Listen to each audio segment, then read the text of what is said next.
সাজায় লিখেছেন শ্রী শ্রী প্রতিপ্রসন্ন ঘোষ।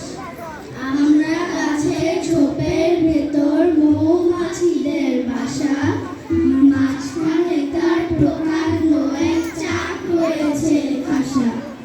তাই না দেখে ধূপ্ত শেয়াল মধু খাওয়ার তরে, সেই পথেতেই সকাল বেকাল আনাগোনা করে।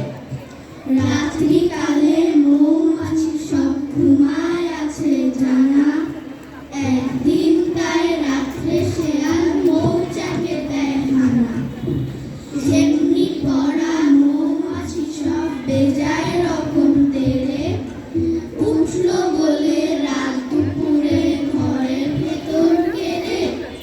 চুরি করে মধু খাওয়ার ফলটা দেখায় তবে, এই না বলে চোর বেচারা পড়ল খালে সবে।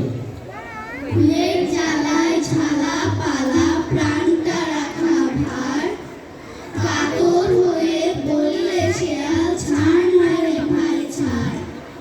পথ ভুলে ভাই এসেছিলেন আমরা গাছের কাছে, তাই না বলে হেতায় আছে এমন গাধাও আছে। মৌচাকটা মিষ্টি বটে